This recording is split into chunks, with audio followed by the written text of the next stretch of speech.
Halo, Assalamualaikum warahmatullahi wabarakatuh.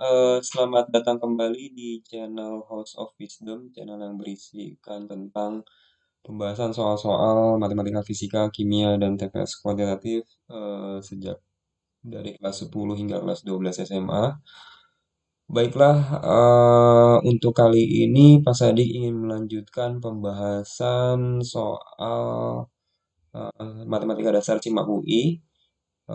Di video Pak Sadik sebelumnya, Pak Sadik bahas dua soal matematika dasar Cimak UI, yaitu peluang dan pertidaksamaan. Untuk pembahasan kali ini, Pak Sadik ingin membahas dua soal Cimak UI tahun 2020 ya, tentang persamaan logaritma dan fungsi komposisi. Baiklah, kita masuk ke pembahasan soalnya. Ini soal yang pertama, ini soal tentang persamaan logaritma. Oke, kita bahas soal ini. Kita baca dulu mungkin ya.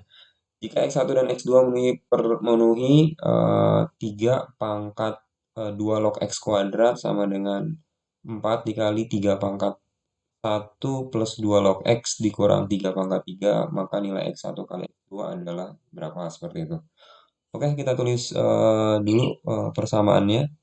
3 pangkat 2, 2-nya ini basis ya, basis logaritma. 2 log X kuadrat sama dengan 4 dikali 3 pangkat 1 plus 2 log X dikurang 3 pangkat 3. Ini agak ribet ya persamaan logaritmanya, karena logaritmanya itu adalah bilangan eksponen atau bilangan pangkatnya. Oke, coba kita lanjutkan. Sesuai dengan sifat logaritma, pangkat di belakang bilangan logaritma itu bisa maju sebagai pengali seperti ini. Jadi X kuadrat 2-nya bisa maju ke depan sebagai pengali. Jadi kita bisa ubah bentuk seperti itu. 3 dipangkatin 2 dikali 2 log X sama dengan 4. Yang dalam kurung ini bisa kita jabarkan menjadi 3 pangkat 1. Kalau pangkat di jumlah itu sebenarnya adalah proses perkalian dengan basis angka yang sama. Jadi ini bisa kita jabarkan 3 pangkat 1 dikali 3 pangkat 2 log X, seperti itu. Nah, seperti ini. Dikurang 3 pangkat 3, 27. Oke, kita lanjutkan lagi.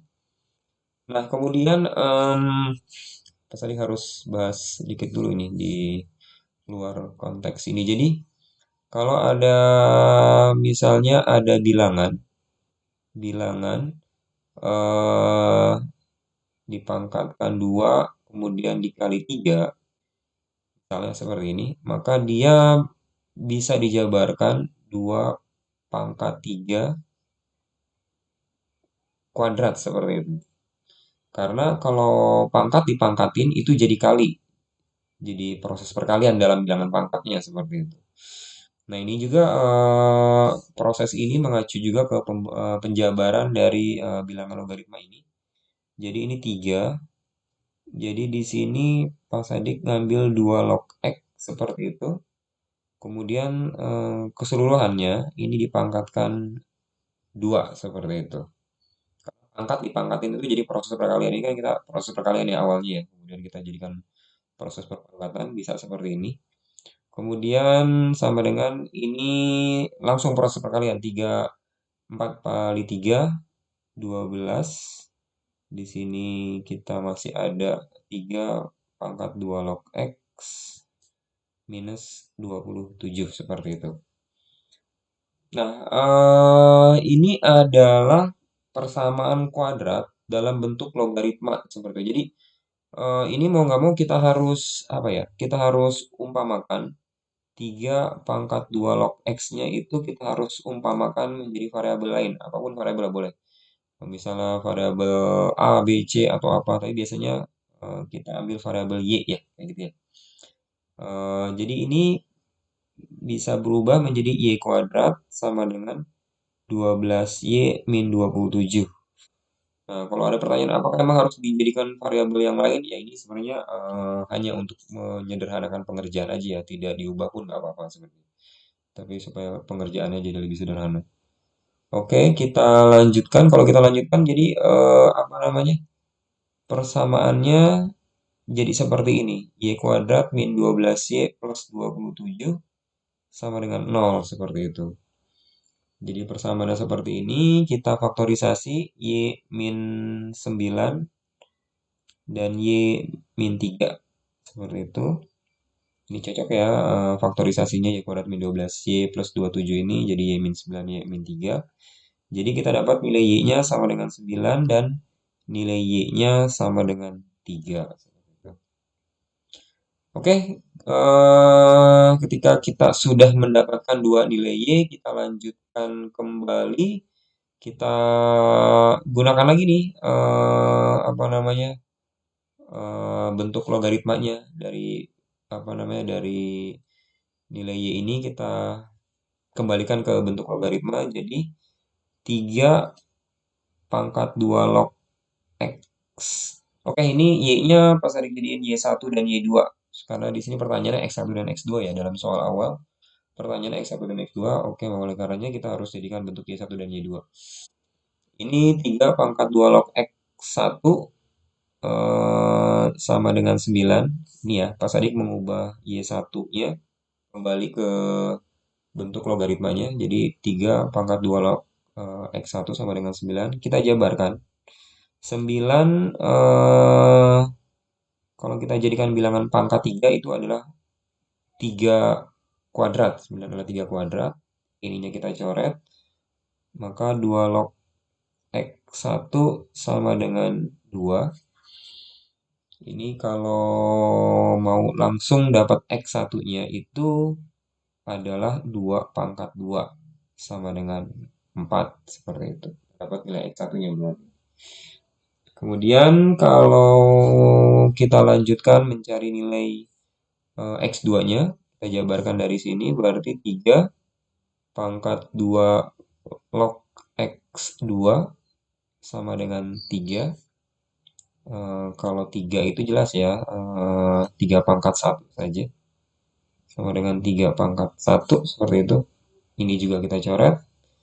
Jadi kita bisa lanjutkan 2 log X2 sama dengan 1. Ini seperti biasa ya, Mas Adi. Hide dulu supaya tidak mengganggu layar pembahasan. Kemudian kalau kita nyari X2-nya, maka kita dapatkan 2 pangkat 1 sama dengan 2. Jadi adik-adik kalau mau mencari nilai sebuah logaritma, jadi seperti ini, 2 log X2 sama dengan 1, berapakah X2-nya? Caranya itu tinggal basis logaritma ini dipangkatkan sama hasil ini. Jadi 2 pangkat 1 sama dengan 2. Demikian juga ini. Jadi berapakah X1-nya? Jadi X1 itu sama dengan basis logaritmanya dipangkatin hasilnya ini. Jadi 2 pangkat 2. Dalam ini sama dengan 4. Seperti itu. Nah, jadi kita sudah dapat nilai X1 dan X2 untuk soal ini. X1-nya 4, X2-nya 2. Ini bolak-balik ya X1 dan X2-nya. Mau X1-nya 2, X2-nya 4 sama saja. Jadi kalau ditanya berapakah nilai X1, X2 ini, berarti 4 dikalikan 2 sama dengan 8. Jadi untuk soal persamaan logaritma tersebut kita dapat jawabannya adalah 8. Oke, ini soal logaritma, soal matematika dasar SIMAU UI tahun 2020. Kita sudah dapat jawabannya. Jawabannya adalah 8. Kita beranjak ke soal selanjutnya. Soal ini berkaitan dengan fungsi komposisi dan inversnya. Ini agak kompleks ya, soal ini agak dalam. Jadi memang soal SIMAK UI di tiap tahun memang tidak pernah ada yang mudah ya, tidak ada yang pernah sederhana walaupun baru matematika dasar, belum matematika IPA-nya. Matematika IPA lebih kompleks lagi. Demikian juga fisika dan kimianya. Tapi ya kita berusaha untuk bisa mengerjakan. Adek juga berusaha untuk bisa mengerjakan soal-soal tersebut ya, dilatih pemahaman dan apa namanya pengerjaan soalnya. Oke, kita masuk ke soal komposisi dan inverse. Jadi diketahui fx plus 3 g inverse x sama dengan x kuadrat plus x min 18 dan fx plus 2 g inverse x sama dengan x kuadrat min 14 jika f inverse x bernilai positif. Adik-adik, kalau misalnya ada keterangan seperti ini, f inverse x bernilai positif, berarti nanti pasti ada kerangka f inverse x yang bernilai negatif kayak gitu. Tapi yang kita ambil yang positif nantinya. Seperti itulah kira-kira logika dalam soalnya. Maka pertanyaannya G inverse 2 ditambah F inverse 2 berapa? Oke. Ini ada dua buah persamaan F dan G inverse. Fx plus 3G inverse X sama dengan X kuadrat plus X min 18 dan Fx ditambah 2G inverse sama dengan X kuadrat min 14 seperti itu. Nah ini kita bisa dapatkan G inverse-nya dengan langkah biasa ya, kita eliminasi saja kedua buah persamaan ini, kita kurang kayak gitu. Ini fx-nya kecoret, 3G inverse dikurang 2G inverse, tinggal 1G inverse gitu ya, jadi G inverse saja.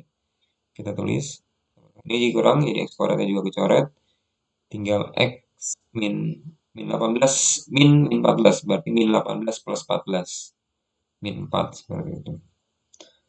Oke, kita dapat G inverse-nya. Kemudian dari G inverse ini kita bisa dapat fx-nya kayak gitu. Pakai persamaan pertama aja, persamaan ini. Jadi kita dapat inverse-nya. Jadi fx plus 3G inverse. 3G inverse plus 3G inverse X sama dengan X kuadrat. Oh, ini ada yang persamaan di sini ya. X kuadrat plus X min 18. Oke. Sedangkan G inverse-nya itu tadi baru kita dapatkan X min 4. X min 4 seperti itu. Sama dengan X kuadrat plus X min 18. Nah, kita lanjutkan ganti warna aja ya. Ganti warna tinta fx plus 3x min 12 sama dengan x kuadrat plus x min 18. Jadi kita dapatlah nilai fx di sini. 3x min 12-nya pindah ruas ke kanan semua, jadi x kuadrat min 2x min 18 plus 12 min 6 seperti itu. Kita dapatlah nilai fx-nya. G inverse-nya sudah ada, nah, kita dapat fx-nya juga. Nah, tapi di soal ini yang ditanya adalah F inverse gitu. F inverse kita masukin angka X-nya 2, ini juga G inverse kita masukin angkanya 2. G inverse-nya sudah ada. Nah, jadi kita dapetinnya justru Fx bukan F inverse gitu. Oke, kita tulis di atas ini aja ya. Jadi Fx-nya tadi kita dapatin X kuadrat min 2X min 6. Seperti itu. Nah, kita cari F inverse-nya. Bagaimana mencari inverse dari suatu fungsi awal. Jadi fungsi ini, fungsi fx ini kita misalkan dalam bentuk y saja. Y sama dengan x kuadrat min 2x min 6.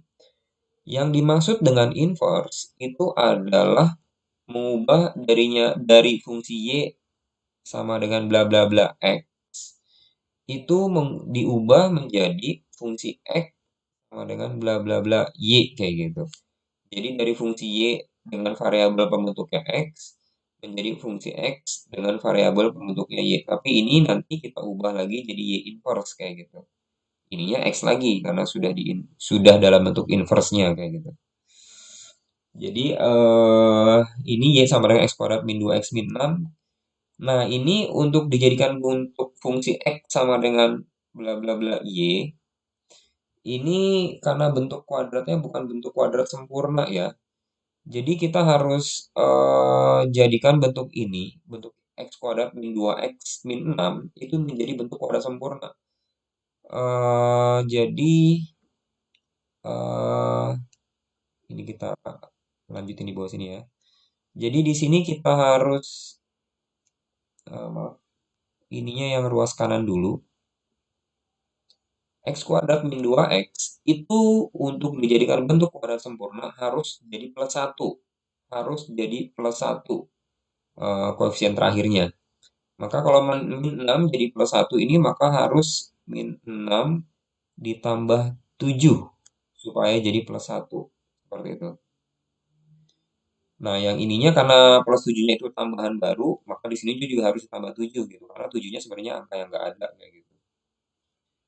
Jadi persamaannya berubah jadi Y plus 7 sama dengan X kuadrat min 2X plus 1. Seperti itu. Ini yang agak susah ya, menginverskan sebuah fungsi kuadrat yang tidak sempurna. Jadi harus mencari inversnya dengan metode seperti ini. Jadi di sini kita lanjutkan Y plus 7. Nah, ini baru bisa kita kuadratkan. Karena X kuadrat min 2X plus 1 itu adalah X min 1 kuadrat. Nah, seperti itu. Kita harus cari kuadrat sempurna dari X kuadrat min 2X, maka harus temennya itu 1. Kemudian kita akarkan. Kita akarkan, jadi akar Y plus 7 sama dengan X min 1. Maka X sama dengan akar Y plus 7 plus 1. Nah, kita sudah dapatkan. Tadi Mas Adi sudah sampaikan, kalau inverse itu mengubah dari fungsi Y sama dengan berapa X, menjadi fungsi X berapa Y, kayak gitu. Kita sudah dapat ini, X berapa Y. Nah, langkah terakhirnya kita ubah ininya apa, variabelnya, pembentukan variabel ini jadi Y inverse. Sama dengan Y jadi X lagi. Sama dengan X plus 7, ini satunya di luar akar ya, plus 1, seperti itu. Atau lebih komplitnya kita jadikan kembali f inverse x. Tadi kan fx ya. Jadi pengubahan inverse-nya itu seperti ini. Sama dengan akar x plus 7 plus 1. Seperti itu. Oke, kita sudah dapatkan f inverse dan g inverse-nya. F inverse-nya akar x plus 7 plus 1 dan g inverse-nya x min 4. Oke, kita langsung masuk ke pertanyaannya. Pertanyaan soal ini adalah eh, berapakah nilai, pertanyaannya apa ini? G inverse X-nya 2 dan F inverse X-nya 2. Oke. Pertanyaannya, berapakah G inverse dengan substitusi X-nya 2 ditambah F inverse dengan substitusi X-nya juga 2. Oke. Jadi kita langsung masuk aja G inverse tadi X min 4, maka kita langsung masukin aja. X min 4 jadi 2 min 4 seperti itu. Tambah. Terus F inverse-nya akar masukin X-nya 2. 2 plus 7 plus 1. Seperti itu. Ininya min 2. Ini 9, akar 9 3. 3 tambah 1, 4. Seperti itu. Maka min 2 tambah 4 sama dengan 2. Jadi itulah jawaban soal komposisi fungsi dan inverse. Jawabannya 2 ya untuk soal ini. Ya, soalnya tidak terlalu mudah ya, jadi agak kompleks memang pembahas. Apa namanya, soalnya agak kompleks, jadi pembahasannya juga agak panjang dan sedikit kompleks seperti itu.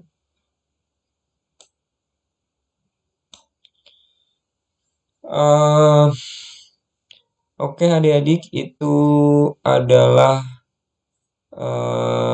dua soal matematika dasar soal SIMAK UI tahun 2020. Pas adik bahas soal tentang eh, persamaan logaritma dan fungsi komposisi dan inverse.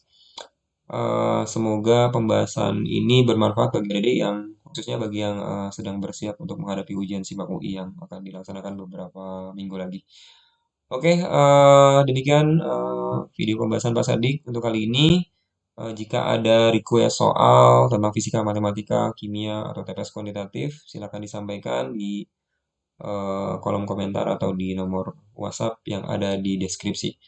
Oke, Pak Sadik tutup untuk pembahasan kali ini. Assalamualaikum warahmatullahi wabarakatuh.